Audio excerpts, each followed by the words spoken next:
Hola, ¿qué tal? Mi nombre es Sergio Laboretti, soy docente de la Facultad de Ciencias Exactas, Físicas y Naturales de la Universidad Nacional de Córdoba. Y bueno, estoy haciendo este curso de MATLAB. Esto tocaría el módulo 2, parte B. Vamos a ver lo que son polinomios, para empezar. MATLAB, los polinomios se representan por vectores de coeficientes en orden descendente de potencias de la variable y deben estar completos. Es decir, si un coeficiente es nulo, se coloca un 0. Por ejemplo, si este polinomio, 5x cubo menos 2x cuadrado más 5, lo tengo que representar como un vector P igual a un vector, corchetes, 5, potencia de x cubo, menos 2, potencia de x cuadrado, 0, potencia de x, y 5, potencia de x a la 0. Hay varias operaciones muy útiles para polinomios. Una de ellas, tal vez la más usada, es roots, calcula las raíces de un polinomio. Saben que es relativamente difícil calcular analíticamente, si no imposible, de orden 3 se puede, de orden 4 ya no. O sea, lo calcula numéricamente. El producto se hace con la orden com de polinomio P y polinomio Q, es la multiplicación de producto, que a su vez es la convolución discreta de los vectores que representan los coeficientes, ¿sí? Otra orden muy útil es la orden decom, que es la división. Se realiza n sobre d.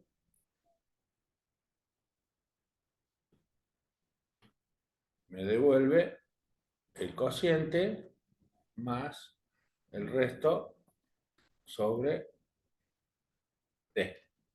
¿Sí?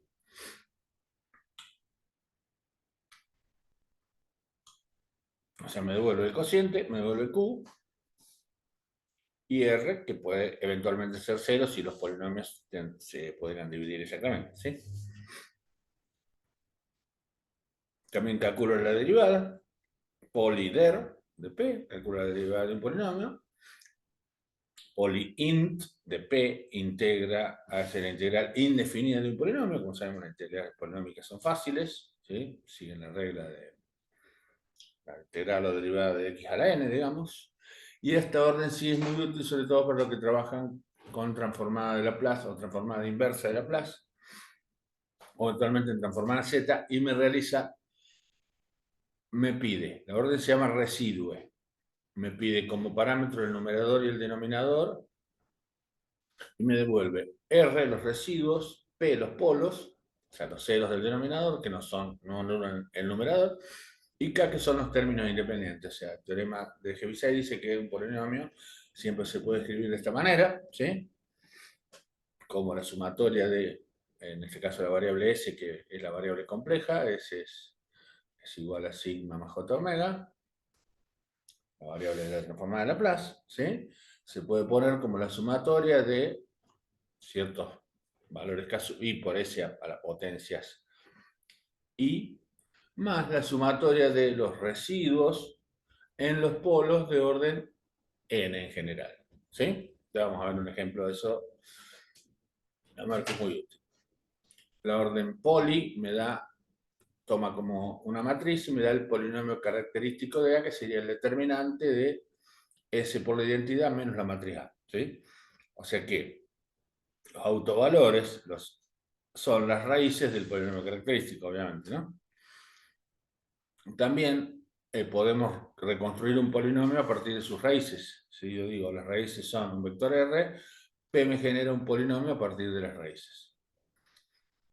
Puedo evaluar con polival, esto es tengo un error de imprenta ahí, polival. Evalúa un polinomio en un punto o en un vector de puntos. Si le pongo un punto, el polinomio, y qué punto lo quiero evaluar, si lo evalúo en un vector, me va a dar un vector de valores del polinomio. Por ejemplo, ese polinomio anterior que teníamos, creo que era algo así por x cubo, 5x cubo menos 2x cuadrado más 5, una cosa así. Integrar, por ejemplo, obtener las raíces. Evaluar el polinomio en las raíces, hallar la derivada y la integra. definimos el polinomio como 5 por x cubo menos 2 por x cuadrado más 0 por x más 5. Luego le decimos devolverme en un vector R las raíces de ese polinomio. Me devuelve las raíces, vemos que tiene dos complejas conjugadas y una real, lo cual es lógico porque un polinomio de grado impar tiene que tener al menos una raíz real. ¿Sí? Después quiero, bueno, evaluarlo en las raíces, a ver si realmente esas son las raíces. Esto tendría que ser igual a 0. ¿Sí?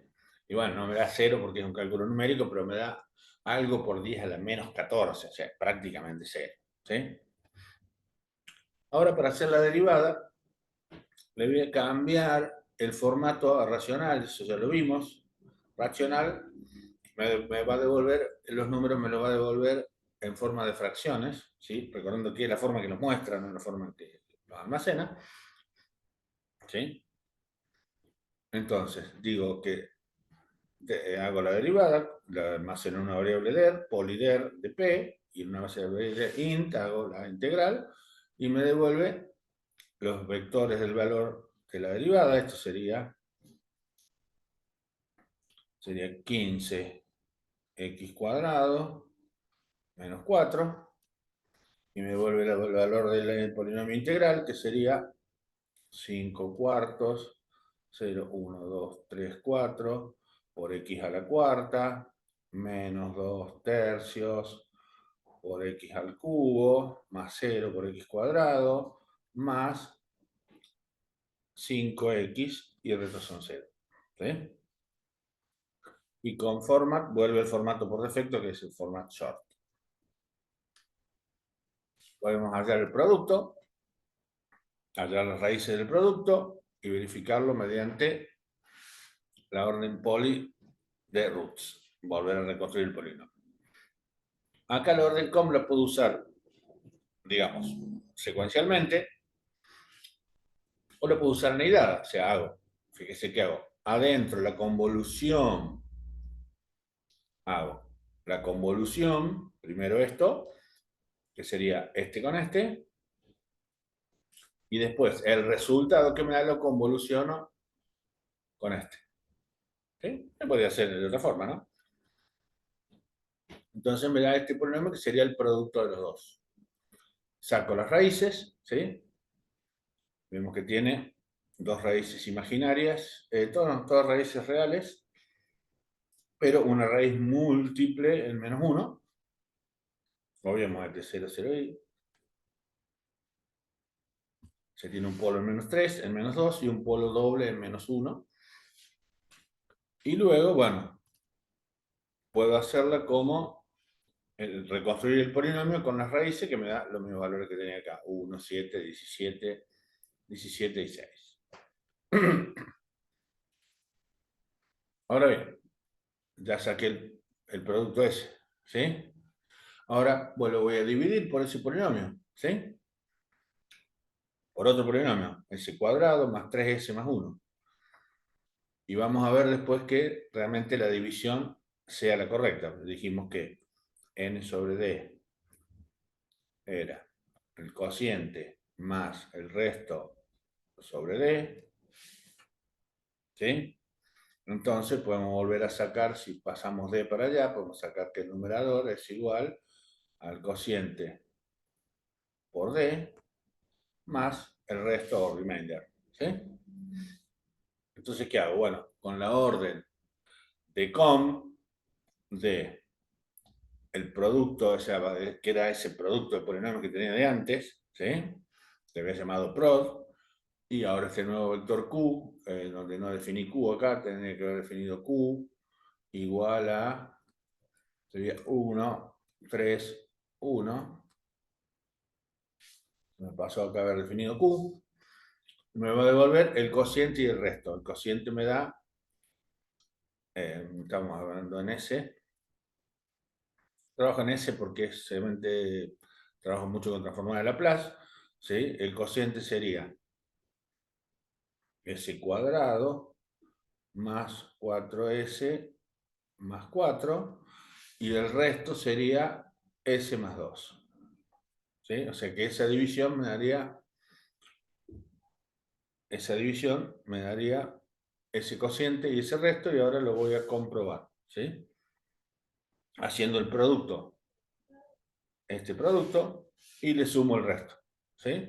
O sea, la comprobación me va a decir, efectúo la suma elemento-elemento, comprobar, acá hago el producto este, le digo el índice es, para tomar todos, me va a dar entre 1 y la longitud del rango de valores a sumar, que es la longitud de este vector P, que se me llamaba producto, ¿sí?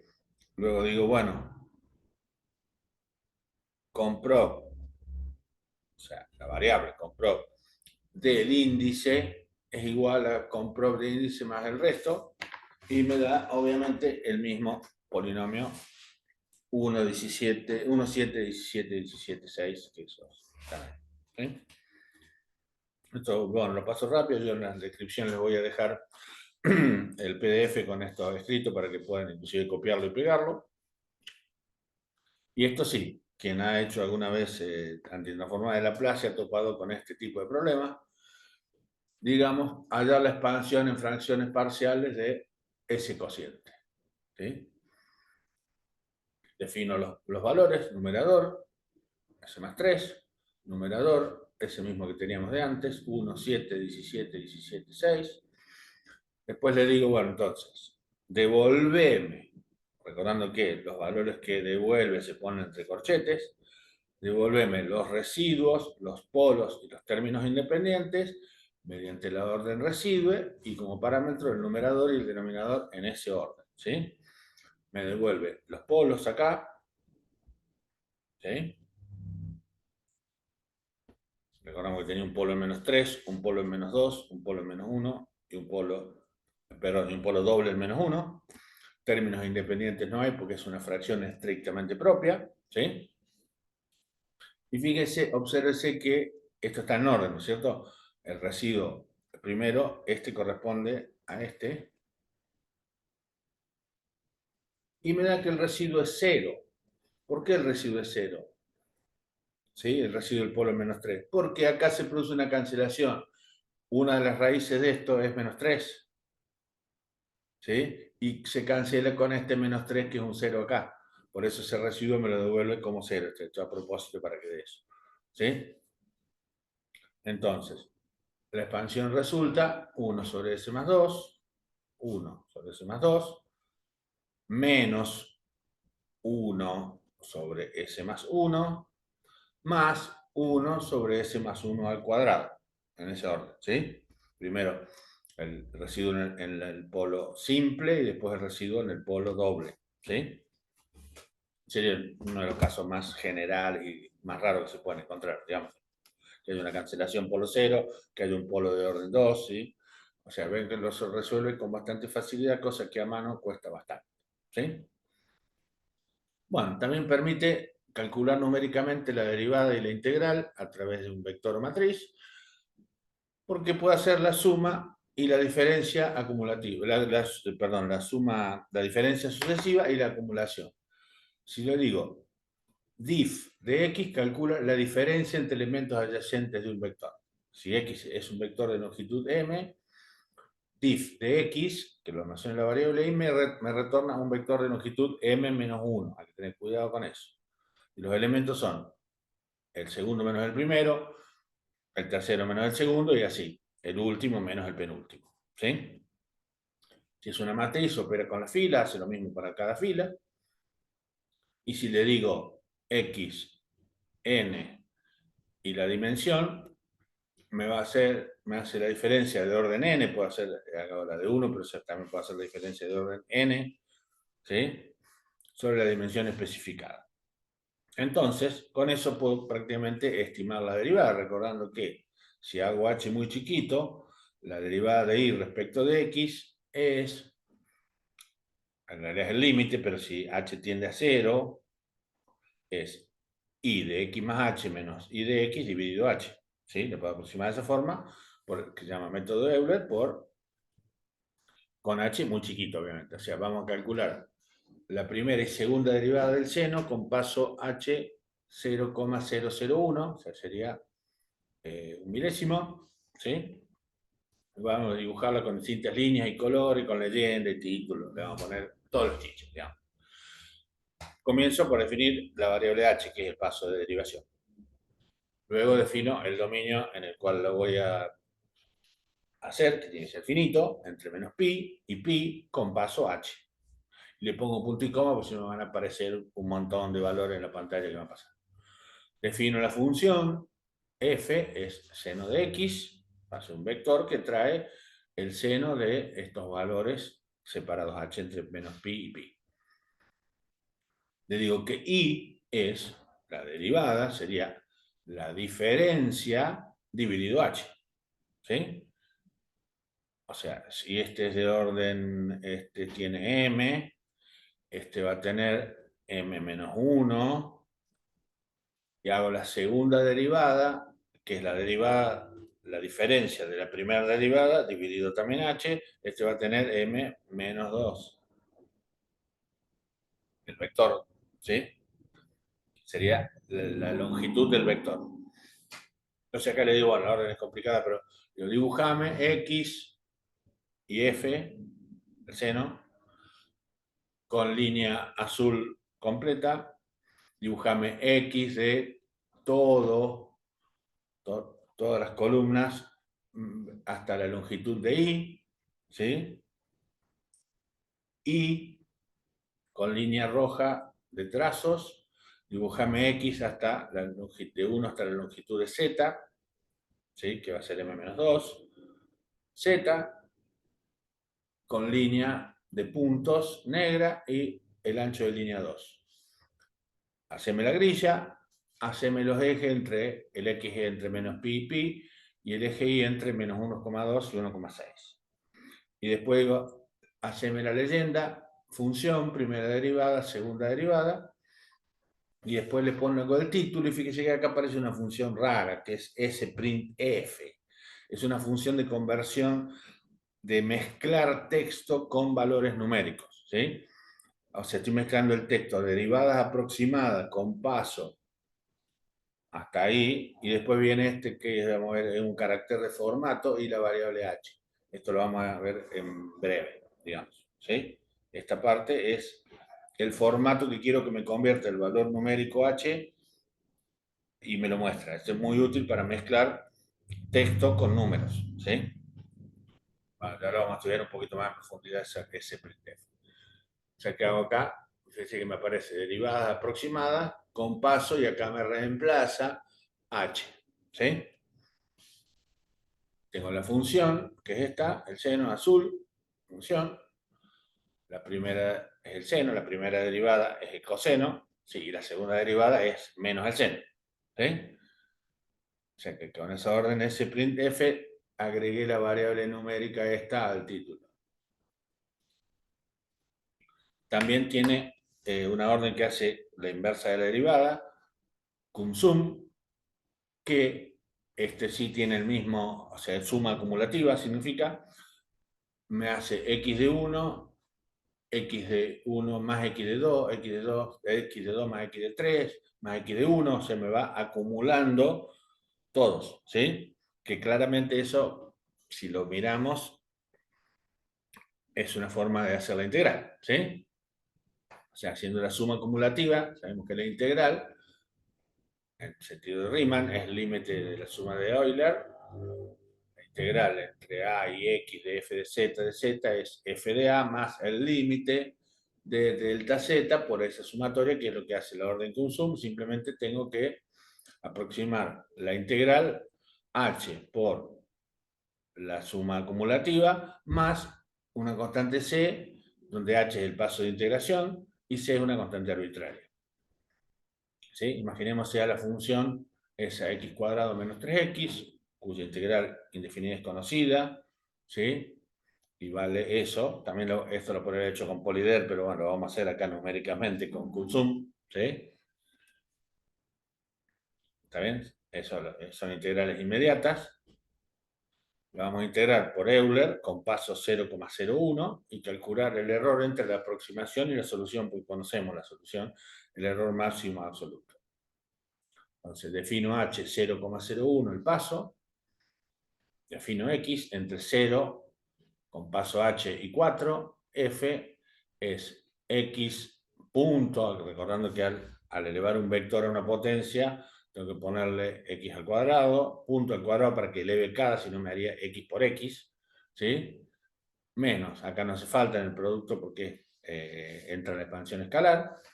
Digo, bueno, y la integral numérica va a ser h por la suma acumulativa de f, ¿sí?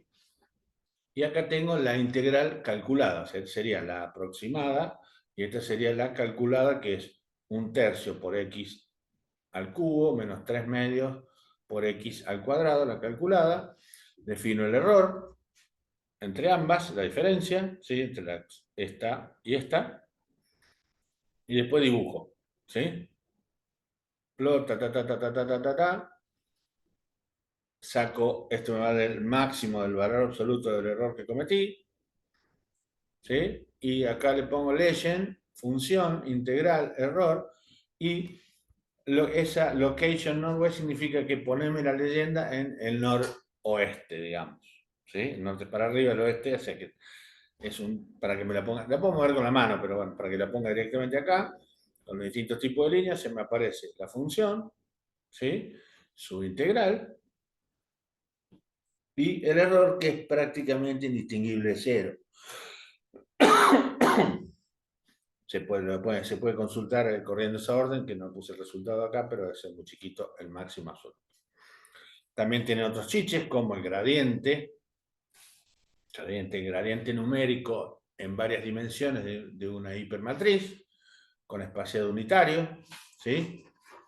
La orden gradiente. Me devuelve el gradiente en f en x, el gradiente en y y el gradiente en z. Puede ser más funciones, en este caso uso 3, pero eso puede servir para espacios n dimensionales, digamos, ¿sí? También puedo decir, bueno, eso lo hace con espacio entre vectores unitarios. También le puedo decir, bueno, gradiente de f, h1, h2, ¿sí? Cambia el espaciado, ¿está bien? O sea, imaginemos que vamos a calcular y dibujar el campo gradiente de esa función, z de dos variables, de x e y, que es e a la menos x cuadrado menos y cuadrado. Esa sería una campana de Gauss en dos dimensiones, digamos, básicamente, ¿sí? Entonces, ¿qué hago? Vamos a ver. A esto vamos por parte, hay que hacerlo medio tranquilito, para que lo dibuje. Le digo, primero especifico un vector con los pasos, ¿sí? Un vector que va a ser entre menos 2 con paso 0,2 hasta 2, ¿sí? O sea, va a arrancar menos 2, menos 0, menos 2 sería menos 1,98, así sucesivamente hasta llegar a 2. Y acá viene el secreto. Con la orden meshgrid, o sea, yo tengo un vector de valores, ¿no es cierto? ¿Sí? Con la orden meshgrid, o sea, me crea el plano base basado en ese vector, ¿sí?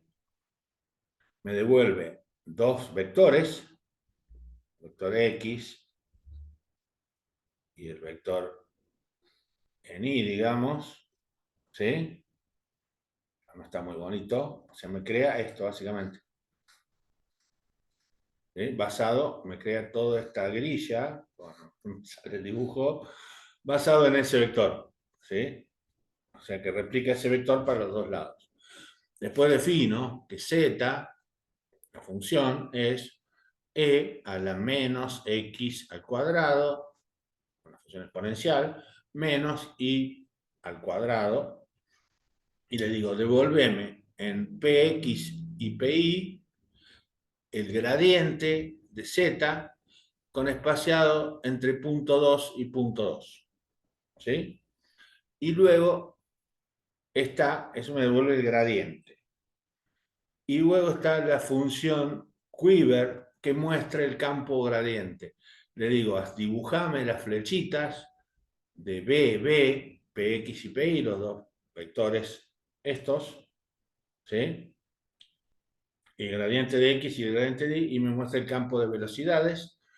Y luego, algo que vamos a explorar más adelante, esa mesh grid lo hice para calcular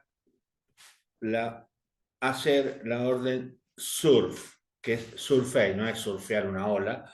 Surface de X, Y, Z me va a hacer el dibujo en 3D, para eso necesito esa grilla, ¿sí? Y bueno, en una nueva figura, obviamente. Y acá en esta vamos a ver el resultado. Acá me dibujó el campo gradiente en X y en Y, ¿sí? Y acá me dibujó la campanita esa de Gauss, o sea, me hace el gráfico en 3D, que lo puedo rotar, tiene un montón de chiches que vamos a ver en, en, en videos próximos, ¿sí? Pero ves que es muy útil para dibujar estas cosas que estaban bastante en lo que era análisis 2, digamos, cálculo vectorial. Este capítulo tiene una miscelánea, una mezcla de varias cosas. Vamos a ver también cómo se manejan las cadenas de caracteres o string, ¿sí? Son arreglos de caracteres individuales, variable char, se representan internamente como su valor numérico ASCII, ¿sí? Simplemente para crear hay que ingresar los caracteres y encerrarlos entre comillas simples, ¿sí? Si el texto tuviera una comilla, por ejemplo, yo quiero que el texto que sea you write, le tengo que poner acá una comilla doble para que sepa que es una comilla. Que lo que yo quiero meterle acá es una comilla, no que terminó ahí el texto. Dice que acá le pongo, donde iría la comilla, le pongo dos comillas. O sea, así creo ese texto que se llama You are right. Si se sumaran y suman los números ASCII, si yo digo carácter 1 es AAA, char 2 es BBB, si sumo los dos y me va a dar el 131, o sea, la suma de los, no puedo sumar caracteres, pero sí puedo, digamos, el operador está preparado para sumar los números ASCII que representan a la A mayúscula y a la B mayúscula, que no me acuerdo ahora cuáles son, pero la suma debe ser 131. También, al ser arreglos, se pueden concatenar horizontalmente, verticalmente, y también aplica el indexado y la sustitución. Imaginemos el famoso Hello World, digo, la cadena de carácter 1 es Hello, con espacio, y la cadena punto y coma para que no nos muestre, coma separa la orden, la cadena 2 es World. Si concateno esto al lado me va a dar Hello World, ¿sí? Y acá, bueno, viene el formato para los números, lo que veíamos en la orden es a S'F. O sea, ¿qué tiene? El carácter porcentual tiene la forma porcentual más menos punto de formato. ¿Qué es cada cosa? Este es el símbolo que indica que a continuación va a venir un número formateado, ¿sí? Si le pongo menos que es opcional, alinea el número hacia la izquierda. Si le pongo más, imprime el signo más si es positivo. Si es negativo, imprime siempre el menos. Este menos significa que ponga el signo menos. ¿Sí? Si es positivo, puede que no le pone nada por lo general. Si le pongo el más, lo fuerzo a que me ponga el signo más. El parámetro E son las cifras significativas, ¿sí? El punto divide las cifras y D son el número de decimales que se van a mostrar. Por último, el último carácter indica el formato. Si es una F, es la notación decimal. Si es una E, usará la notación exponencial. Si es una I, indica integer entero. Y si le pongo una G, sería formato corto short. Entonces ahora viene la conversión de numérico a carácter, por ejemplo, si lo quiero imprimir. ¿Sí? Es num to string. De número a string me convierte de numérico a carácter, así sola. Le puedo especificar D si le pongo D, cifras decimales. Le puedo especificar con ese format spec que vimos antes. Tengo mucho más, digamos, versatilidad con el formato especificado ese. ¿Sí? También puedo usar, esto es para mezclar texto con números. X es una variable numérica. Entonces voy a hacer a la variable string, le voy a decir, haceme sprintf, muy parecido al C, texto inicial, barra C significa que una línea, y que eventualmente va en un carácter de formato, ¿sí? La especificación de formato, el format spec que acabamos de ver, y por último la variable numérica, ¿sí? Vamos a verlo con un ejemplo. Y C es un carácter de control. Si va, es barra N es una línea, y si es barra T es tabulación. Imaginemos que tenemos ese número, X igual a 12.563,225. Vamos a convertirlo a carácter con varios formatos, ¿sí? O sea, num to string X con 5 cifras significativas y 2 decimales. Me va a dar el mismo número, pero fíjese que el 225 me lo pasó a 23, ¿sí? También le puedo decir, bueno, dámelo en formato de ingeniería, ponerle el signo más, con 2 cifras significativas, 2 decimales, y la E significa dámelo, entonces me pone más 1,26 por 10 a las más 0,4. Podremos crear una variable título, que puede ser para un gráfico, que diga el valor de X es eso, ¿sí? ¿Cómo se hace eso? Con la orden sprintf, que la almacena en la variable título, le digo haceme sprintf, o sea, mezclame texto y número formateado, el valor de X es, fíjese que le pongo el barra N para que parezca abajo, ¿sí? Acá el porcentual es el que me indica el formato, le digo ponerle el signo más, 5 cifras, 2 decimales, en formato flotante, ¿sí? Punto flotante, y la variable X, que la tenía ya definida por algún lado.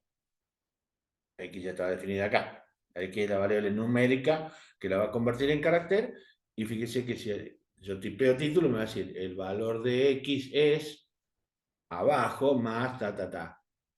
¿Sí?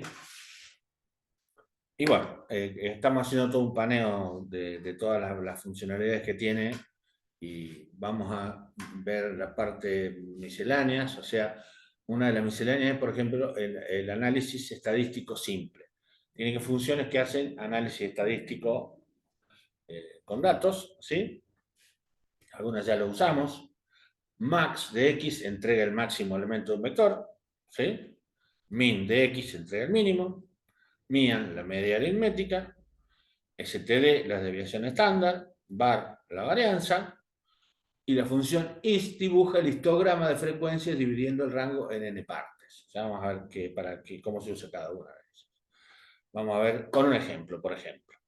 Si tiene un proceso que tiene una cantidad de 1000 datos, ¿sí? Con un error de medición de probabilidad uniforme entre -5 y 5, y se realizan 20 mediciones, ¿sí? De ese proceso. Horizontalmente está el proceso, y acá están las mediciones. Medición 1, medición 20, y después podemos hacer el promedio de las mediciones. O sea, promediar esto, ¿sí? Y calcular la media y varianza de una de las mediciones al azar, así horizontalmente, ¿sí? Que es una variable aleatoria. Y también podemos calcular la media y la varianza del promedio, ¿sí? Entonces, lo vamos a hacer, acá introducimos un nuevo concepto que es el archivo de comandos, llamado script, ¿sí? Que es un archivo con extensión .m. Para abrirlos hacemos new script, me abre una ventana, es como un programita que se corre, digamos, ¿sí? Y copiar el siguiente código y guardarlo como histograma.m. Este es el código que va adentro, ¿sí? ¿Qué hace? Bueno, dice número de mediciones 20. El proceso tiene 1000. X es 10 por un número aleatorio con probabilidad uniforme, ¿sí? En n, t, menos 5, para que tenga entre menos 5 y 5, ¿sí? con esto vamos a ver, vamos a elegir una medición al azar. O sea, tenemos un montón de mediciones. Vamos a decir, bueno, elegime una. Por ejemplo, esta. Vamos a hacer una medición al azar, ¿sí? ¿Está bien? Y entonces, esta medición al azar lo vamos a asignar a un vector m. ¿Sí? No sé, son 20, elegirá la 5. ¿Sí? ¿Está bien? Como acá tenía el rango de mediciones, entre que es 20, va a elegir un número aleatorio entre 0 y 20, entre 1 y 20, perdón. Por eso le pongo la orden 6, que es el techo. ¿Sí? Luego hacemos el promedio de la suma de x dividido n. Hacemos la media, la varianza de esa medición, y recordando que acaba el promedio, que lo tengo en esta variable, prom, ¿sí? Que es, hago la suma y lo divido entre la cantidad de número de mediciones, ¿sí? Y hago mod del promedio, que es mean del promedio, sigma del promedio es la varianza del promedio, acá le puse la varianza, puede ser la desviación estándar, que es la raíz de la varianza en realidad. Digo, bueno, figure, abrirme una nueva figura, haceme el histograma de esa medición, ¿sí? Con 30 divisiones. Le digo title, sprint f, medición número, me muestra el número de medición. Lo concateno con sprint f, media, lo que vale la media. Lo concateno con sprint f y varianza, cuánto vale la varianza. Con formato, bueno, en este caso bueno, la medición sería 2 decimales enteros, la varianza sería con 2 cifras significativas y 4 decimales, ¿sí? Luego digo, haceme en otra figura, abrimos otra figura y haceme el histograma del promedio, y como título le voy a poner los mismos valores, pero del promedio. Si me fijo, esta es una medición, fíjese que acá me dice, bueno, para ejecutarlo hay que correr el botón Run tiene un botón Run, o escribir el nombre en la línea de comandos, y escribo histograma, y voy a obtener algo similar a esto. Este sería una de las mediciones, ¿sí? Ve que tiene la intensidad de probabilidad uniforme, digamos, más o menos. Le dice la media, 0,02, y la varianza 7,9, ¿sí? Medición número 10. Y como sabemos, si yo promedio un montón en este caso 20, el teorema central del límite nos dice que a la larga la suma promedial tiene que tender a una gaussiana. Bueno, este es el histograma del promedio, que se parece a una gaussiana. No va a ser el teorema central del límite cuando n tiene infinito. Pero fíjense que me da un promedio con media casi cero, prácticamente 0,001, y varianza 0,41. Se pueden cambiar los parámetros de los scripts y correr tantas veces como se quiera. Esas son una ventaja de los scripts que vamos a ver en el próximo video. Ya vamos a hablar un poco más de los scripts. Otro tema que tiene es regresión media simple. ¿Qué se llama regresión? Interpolación de datos mediante curvas, ¿sí? La orden se llama polyfit, ajusta mediante un polinomio, par de datos vectoriales, x e y n es el grado del polinomio, ¿sí? X e y tienen que tener la misma longitud, mediante un polinomio. Si n es mayor que 0, obviamente si n es igual a 1 es una recta, si n es igual a 2 es una parábola, si n es igual a 3 es una cúbica, ¿sí? Y me devuelve los coeficientes del polinomio como vector que, digamos, minimiza el rango, el error cuadrático medio, básicamente, eso es lo que hace, ¿sí?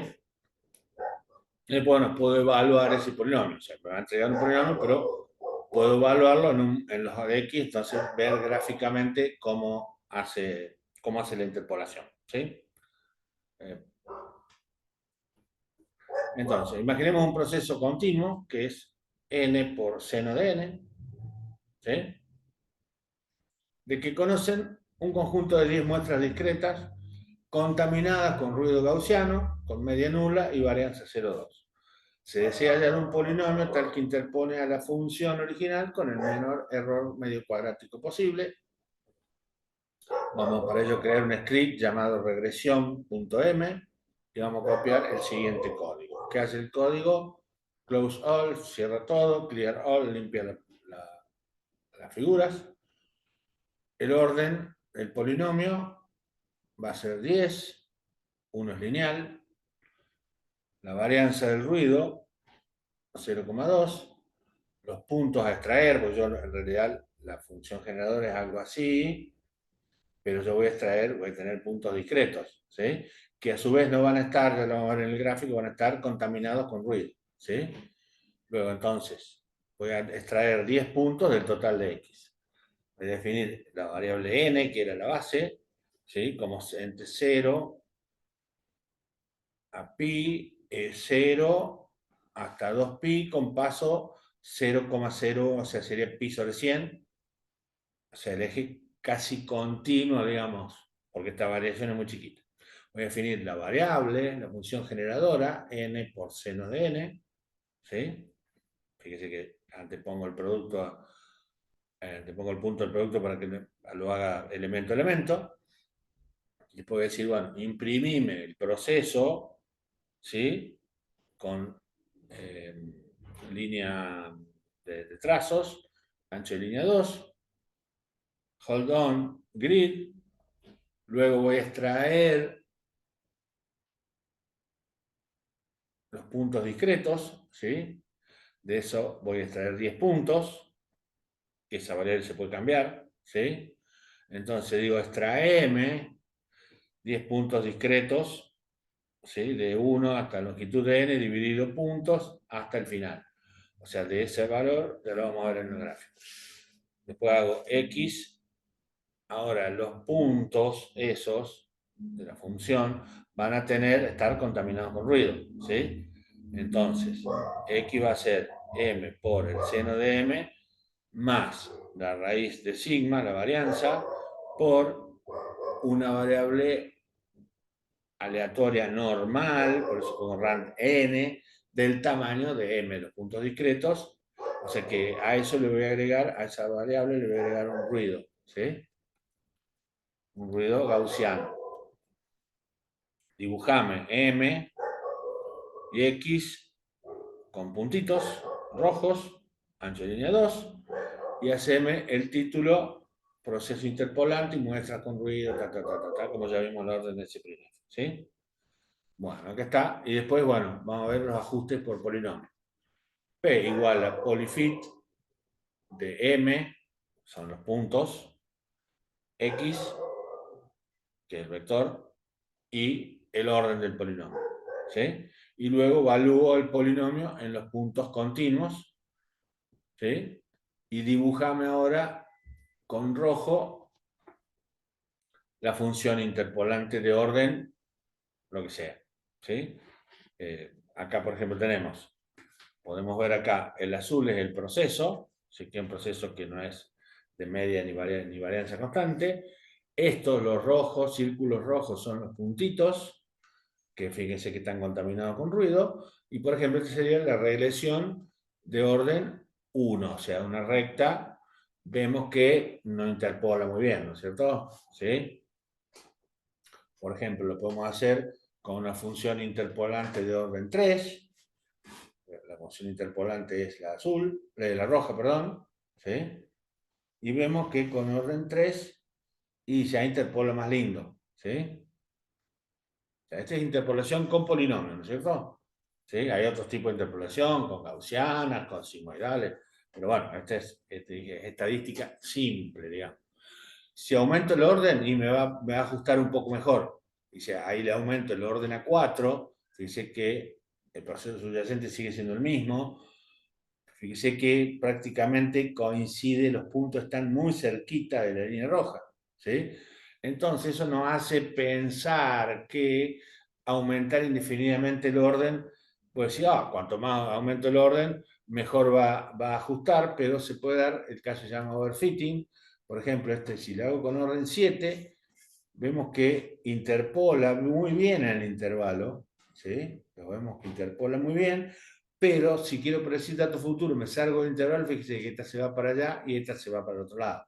Acá las dos, como que, digamos, como que estaría dejando de interpolar, pero sí, por lo menos para el mismo lado, ¿sí? Esto se usa para generar, en general, se hace eso para predecir datos futuros, ¿sí?